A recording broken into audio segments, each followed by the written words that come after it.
Welcome back to Project Moon Audiobooks. This is the third and final part of the Metamorphosis by Franz Kafka.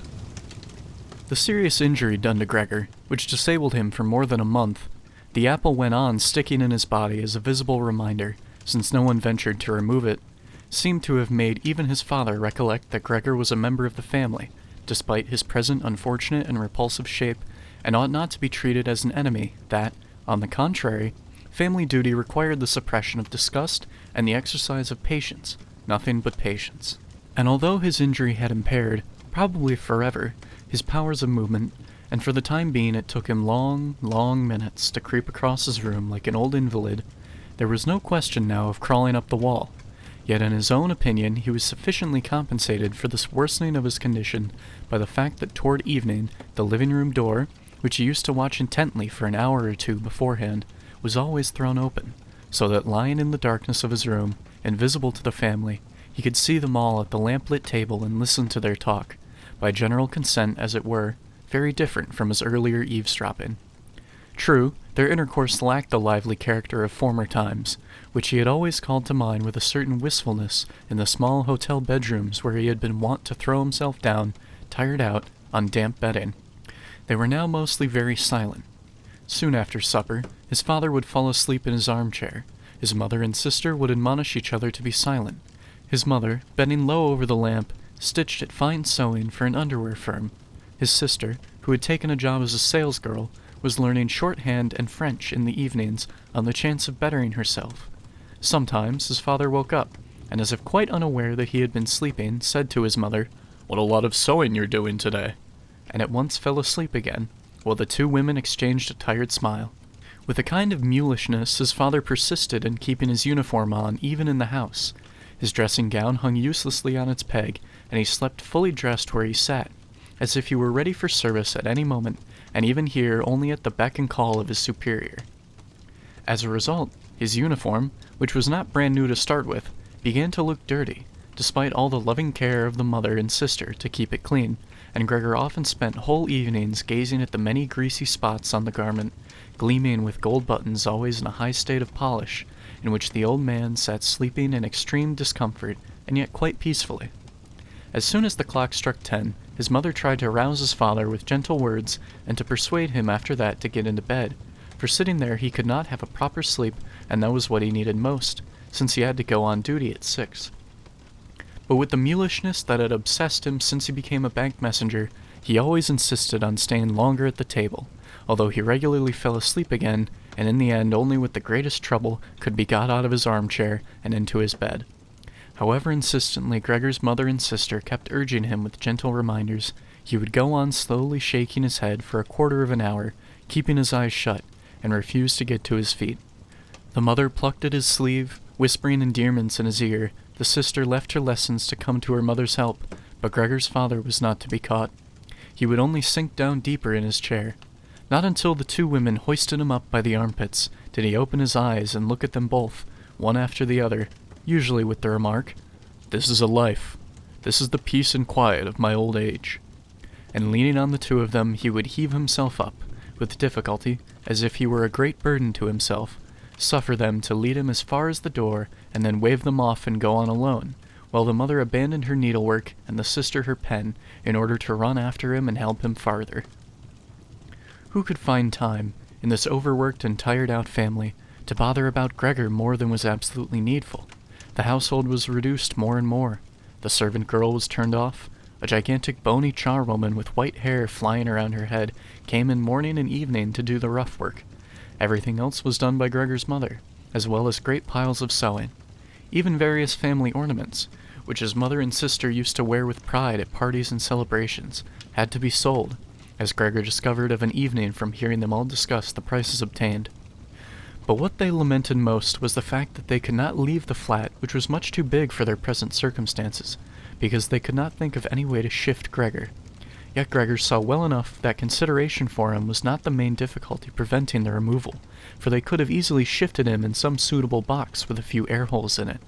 What really kept them from moving into another flat was rather their own complete hopelessness and the belief that they had been singled out for a misfortune such as had never happened to any of their relations or acquaintances. They fulfilled to the uttermost all that the world demands of poor people. The father fetched breakfast for the small clerks in the bank.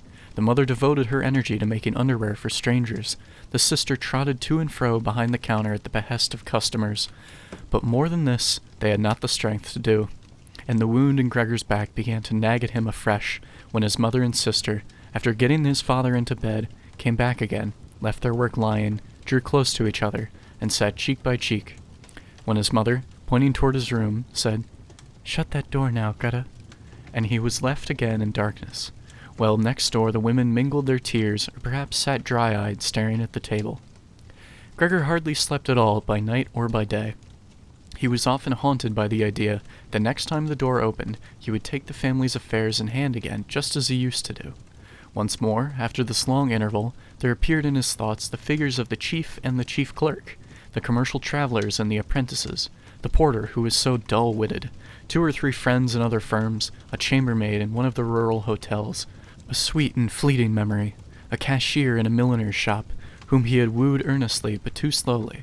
They all appeared, together with strangers or people he had quite forgotten, but instead of helping him and his family, they were one and all unapproachable, and he was glad when they vanished.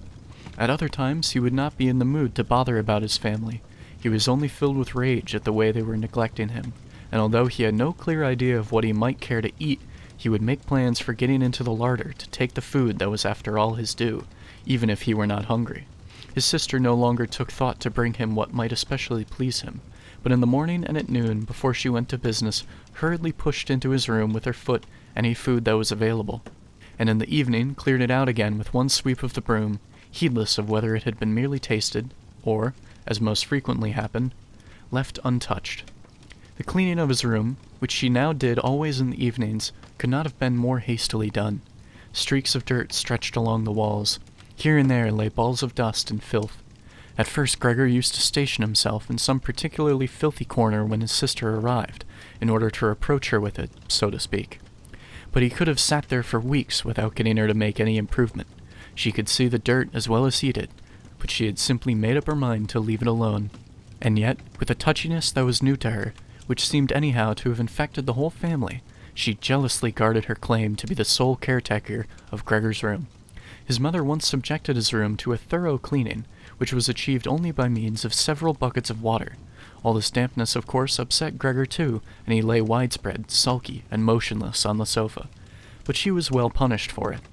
Hardly had his sister noticed the changed aspect of his room that evening than she rushed in high dudgeon into the living room and, despite the imploringly raised hands of her mother, burst into a storm of weeping, while her parents, her father had of course been startled out of his chair, looked on at first in helpless amazement. Then they too began to go into action. The father reproached the mother on his right for not having left the cleaning of Gregor's room to his sister, shrieked at the sister on his left that never again was she to be allowed to clean Gregor's room, while the mother tried to pull the father into his bedroom, since he was beyond himself with agitation. The sister, shaken with sobs, then beat upon the table with her small fists, and Gregor hissed loudly with rage because not one of them thought of shutting the door to spare him such a spectacle and so much noise. Still, even if the sister, exhausted by her daily work, had grown tired of looking after Gregor as she did formerly, there was no need for his mother's intervention or for Gregor's being neglected at all. The charwoman was there. This old widow, whose strong bony frame had enabled her to survive the worst a long life could offer, by no means recoiled from Gregor. Without being in the least curious, she had once by chance opened the door of his room, and at the sight of Gregor, who, taken by surprise, began to rush to and fro, although no one was chasing him, merely stood there with her arms folded. From that time she never failed to open his door a little for a moment, morning and evening, to have a look at him. At first she even used to call him to her, with words which apparently she took to be friendly, such as, "Come along then, you old dung beetle," or, "Look at the old dung beetle then." To such allocutions Gregor made no answer, but stayed motionless where he was, as if the door had never been opened. Instead of being allowed to disturb him so senselessly whenever the whim took her, she should rather have been ordered to clean out his room daily, that charwoman. Once, early in the morning, heavy rain was lashing on the window panes, perhaps a sign that spring was on the way. Gregor was so exasperated when she began addressing him again that he ran at her, as if to attack her, although slowly and feebly enough. But the charwoman, instead of showing fright, merely lifted high a chair that happened to be beside the door, and as she stood there with her mouth wide open, it was clear that she meant to shut it only when she brought the chair down on Gregor's back. "So you're not coming any nearer?" she asked, as Gregor turned away again and quietly put the chair back into the corner. Gregor was now eating hardly anything. Only when he happened to pass the food laid out for him did he take a bit of something into his mouth as a pastime, kept it there for an hour at a time, and usually spat it out again. At first he thought it was chagrin over the state of his room that prevented him from eating, yet he soon got used to the various changes in his room. It had become a habit in the family to push into his room things there was no room for elsewhere, and there were plenty of these now, since one of the rooms had been let to 3 lodgers. These serious gentlemen, all 3 of them with full beards, as Gregor once observed through a crack in the door, had a passion for order, not only in their own room, but, since they were now members of the household, in all its arrangements, especially in the kitchen. Superfluous, not to say dirty, objects they could not bear. Besides, they had brought with them most of the furnishings they needed. For this reason, many things could be dispensed with that it was no use trying to sell, but that should not be thrown away either. All of them found their way into Gregor's room. The ash can, likewise, and the kitchen garbage can. Anything that was not needed for the moment was simply flung into Gregor's room by the charwoman, who did everything in a hurry. Fortunately, Gregor usually saw only the object, whatever it was, and the hand that held it. Perhaps she intended to take the things away again as time and opportunity offered, or to collect them until she could throw them all out in a heap, but in fact they just lay wherever she happened to throw them, except when Gregor pushed his way through the junk heap and shifted it somewhat, at first out of necessity, because he had not room enough to crawl, but later with increasing enjoyment, although after such excursions, being sad and wearied at death, he would lie motionless for hours. And since the lodgers often ate their supper at home in the common living room, the living room door stayed shut many an evening, yet Gregor reconciled himself quite easily to the shutting of the door, for often enough on evenings when it was opened, he had disregarded it entirely, and lain in the darkest corner of his room, quite unnoticed by the family. But on one occasion the charwoman left the door open a little, and it stayed ajar even when the lodgers came in for supper, and the lamp was lit. They set themselves at the top end of the table where formerly Gregor and his father and mother had eaten their meals, unfolded their napkins, and took knife and fork in hand. At once his mother appeared in the other doorway with a dish of meat, and close behind her his sister with a dish of potatoes piled high. The food steamed with a thick vapor. The lodgers bent over the food set before them as if to scrutinize it before eating. In fact, the man in the middle, who seemed to pass for an authority with the other 2, cut a piece of meat as it lay on the dish, obviously to discover if it were tender or should be sent back to the kitchen.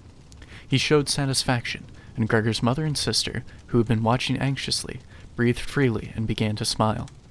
The family itself took its meals in the kitchen. Nonetheless, Gregor's father came into the living room before going into the kitchen, and with one prolonged bow, cap in hand, made a round of the table.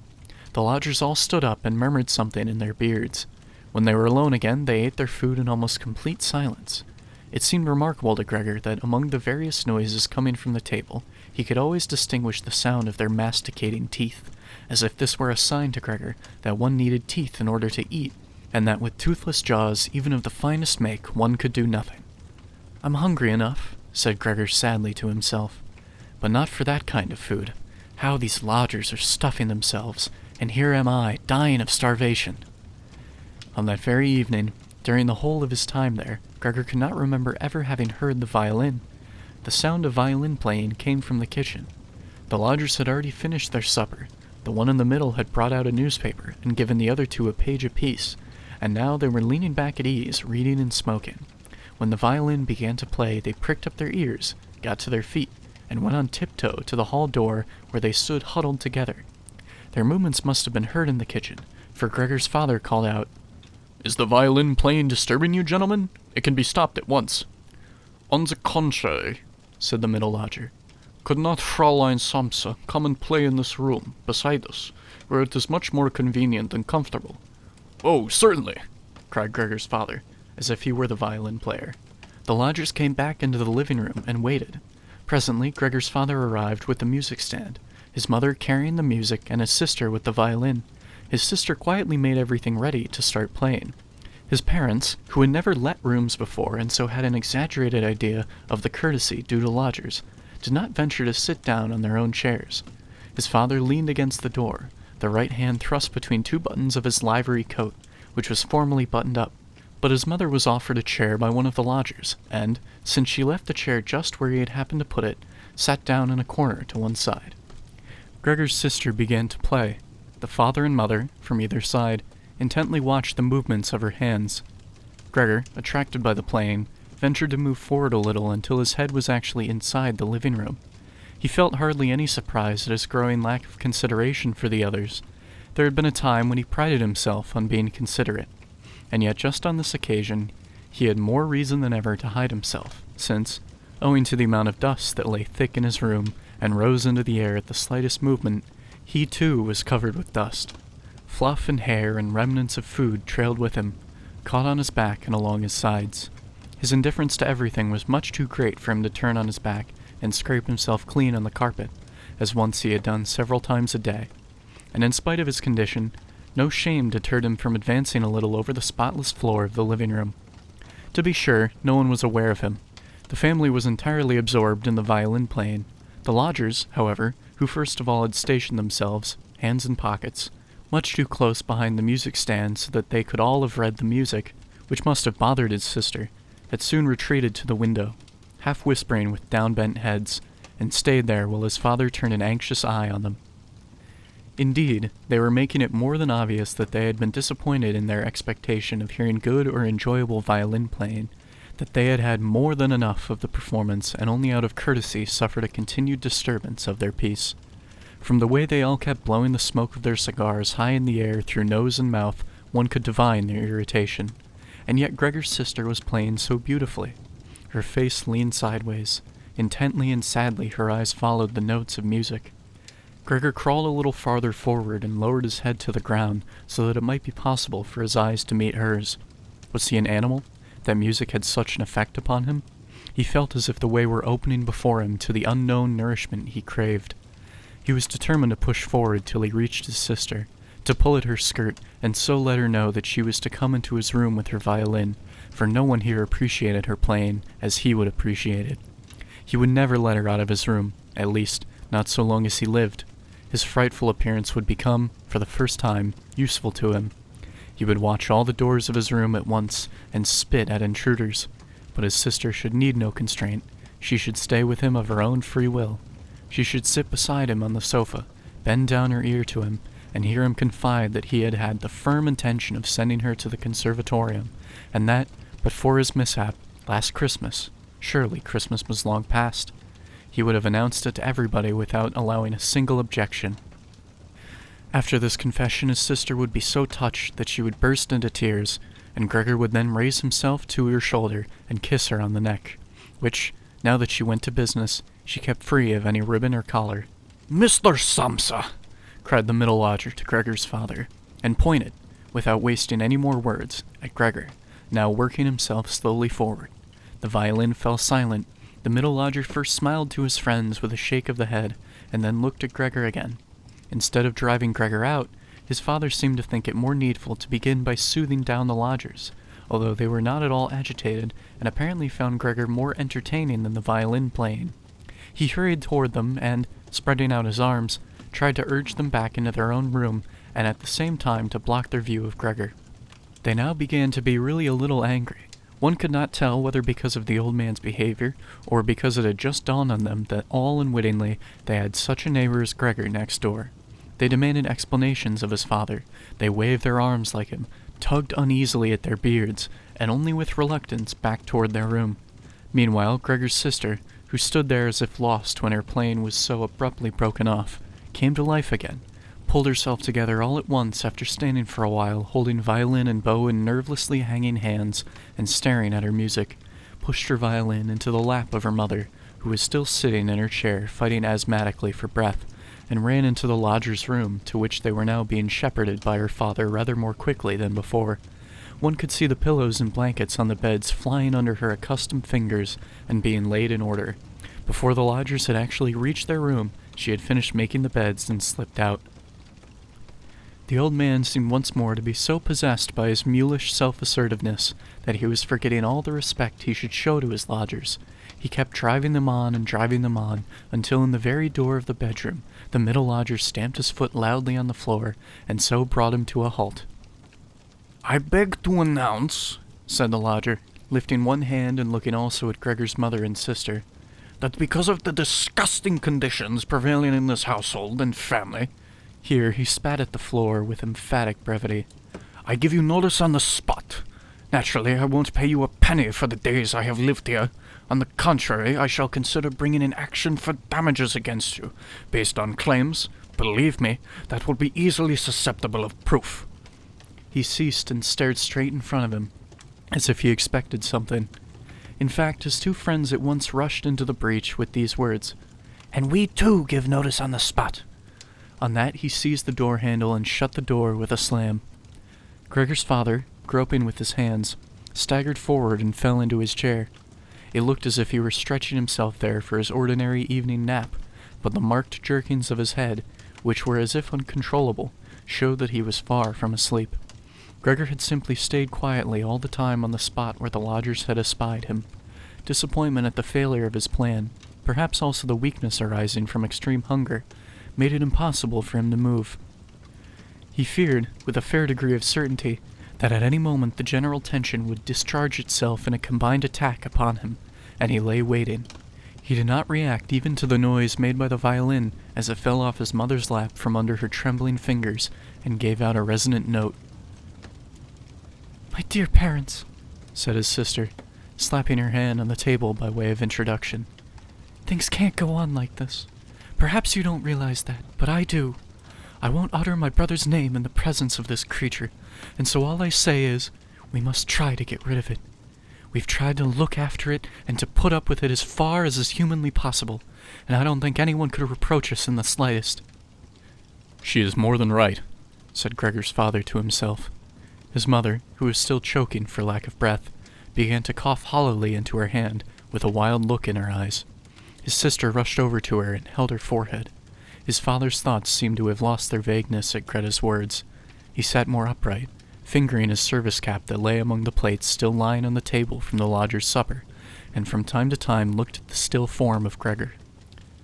"We must try to get rid of it," his sister now said explicitly to her father, since her mother was coughing too much to hear a word. "It will be the death of both of you. I can see that coming. When one has to work as hard as we do, all of us, one can't stand this continual torment at home on top of it. At least I can't stand it any longer." And she burst into such a passion of sobbing that her tears dropped on her mother's face, where she wiped them off mechanically. "My dear," said the old man sympathetically, and with evident understanding, "but what can we do?" Gregor's sister merely shrugged her shoulders to indicate the feeling of helplessness that had now overmastered her during her weeping fit, in contrast to her former confidence. "If you could understand us," said her father, half questioningly. Greta, still sobbing, vehemently waved a hand to show how unthinkable that was. "If he could understand us," repeated the old man, shutting his eyes to consider his daughter's conviction that understanding was impossible, "then perhaps we might come to some agreement with him. But as it is—" "He must go," cried Gregor's sister. "That's the only solution, Father. You must just try to get rid of the idea that this is Gregor. The fact that we've believed it for so long is the root of all our trouble. But how can it be Gregor? If this were Gregor, he would have realized long ago that human beings can't live with such a creature, and he'd have gone away on his own accord.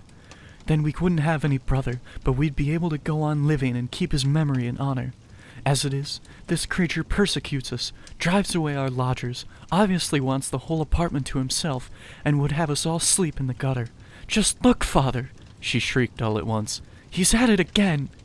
And in an access of panic that was quite incomprehensible to Gregor, she even quitted her mother, literally thrusting the chair from her as if she would rather sacrifice her mother than stay so near to Gregor, and rushed behind her father, who also rose up, being simply upset by her agitation, and half spread his arms out as if to protect her.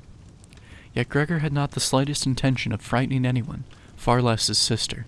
He had only begun to turn around in order to crawl back to his room, but it was certainly a startling operation to watch, since because of his disabled condition, he could not execute the difficult turning movements except by lifting his head and then bracing it against the floor over and over again. He paused and looked around. His good intentions seemed to have been recognized. The alarm had only been momentary.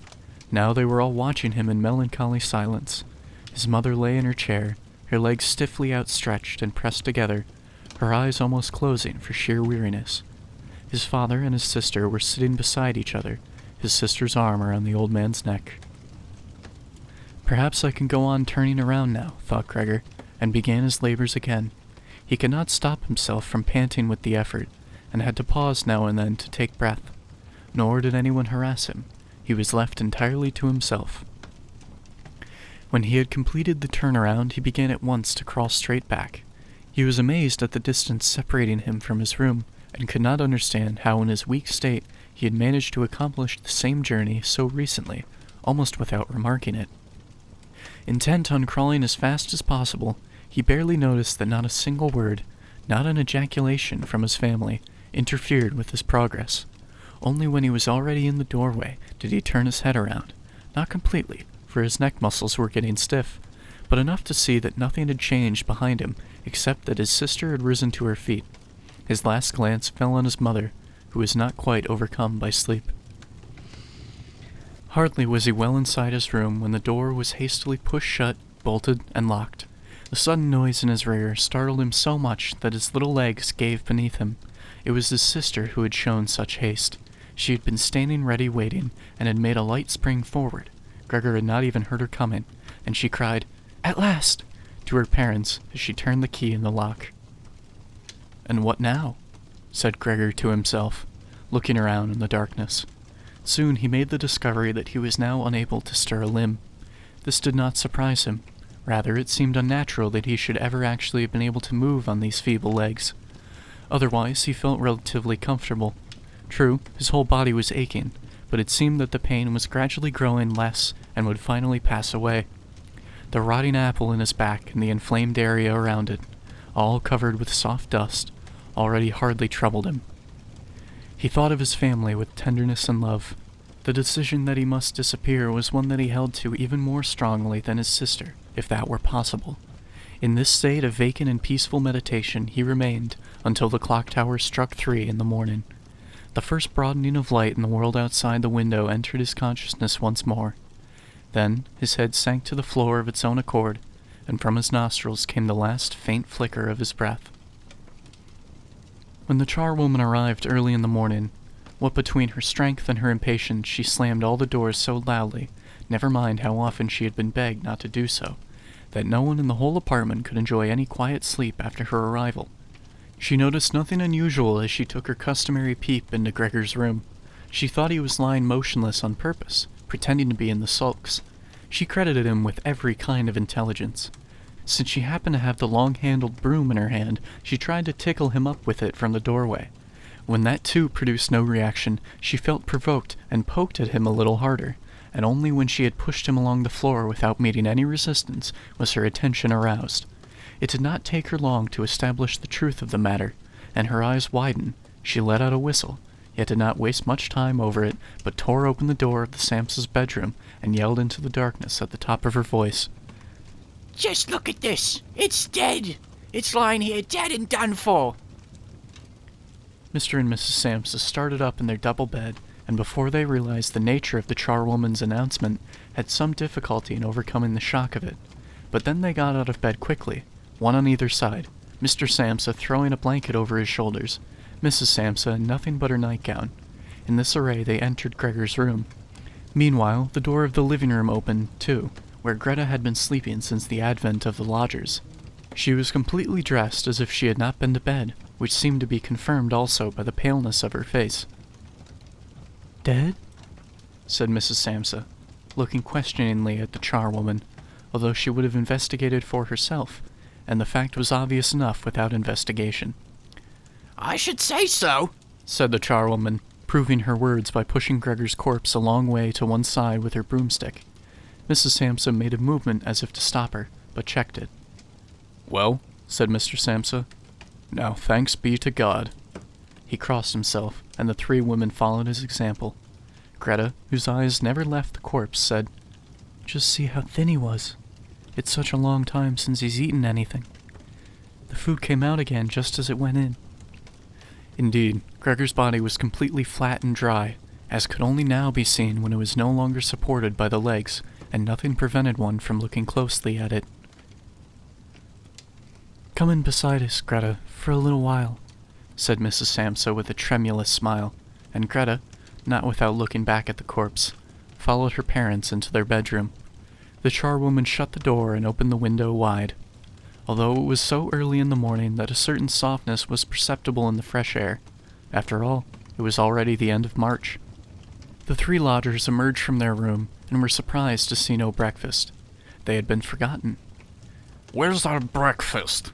said the middle lodger peevishly to the charwoman, but she put her finger to her lips and hastily, without a word, indicated by gestures that they should go into Gregor's room.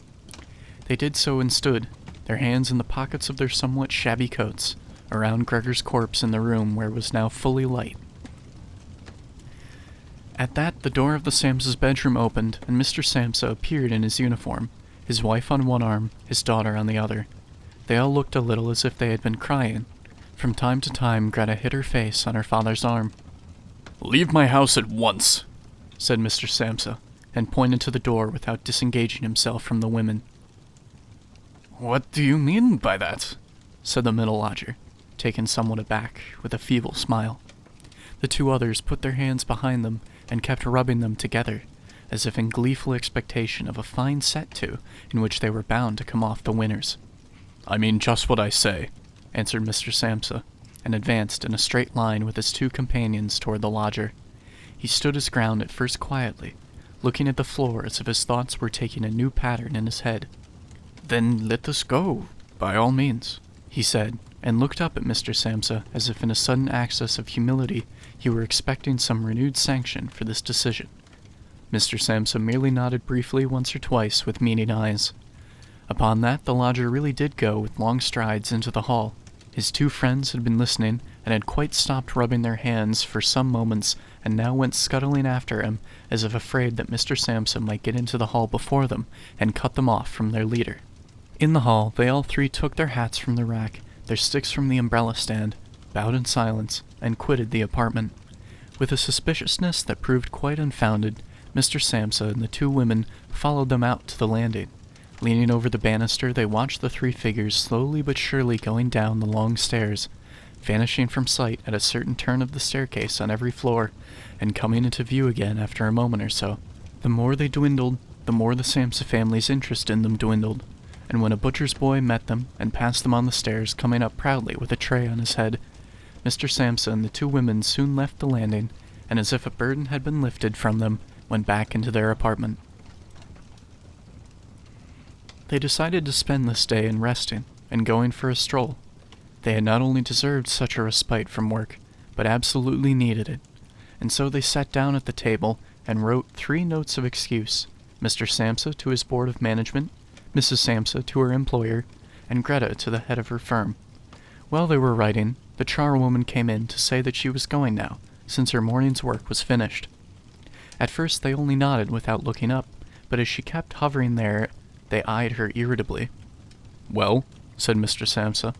The charwoman stood grinning in the doorway, as if she had good news to impart to the family, but meant not to say a word unless properly questioned.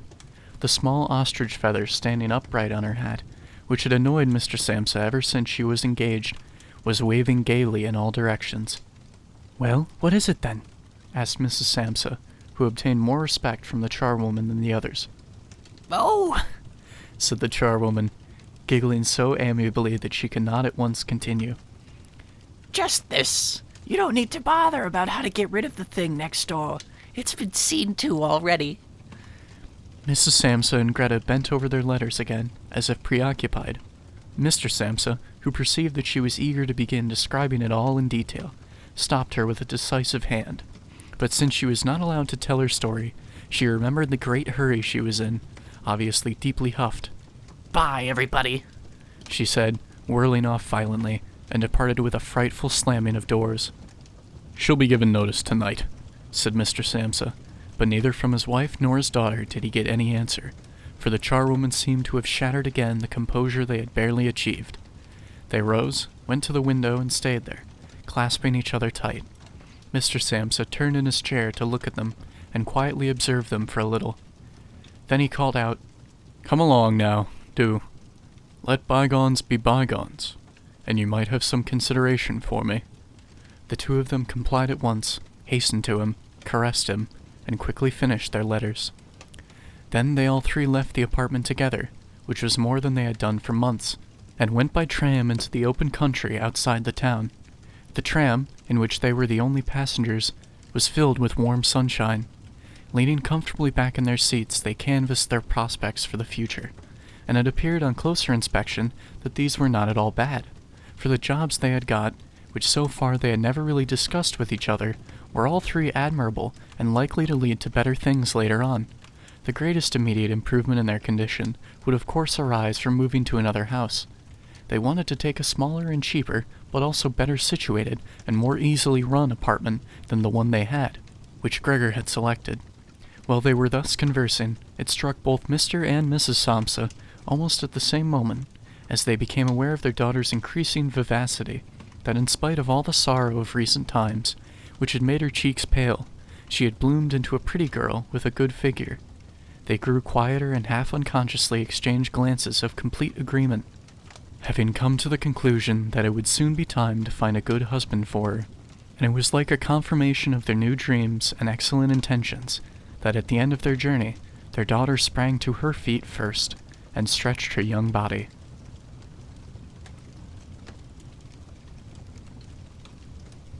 Thank you all for listening.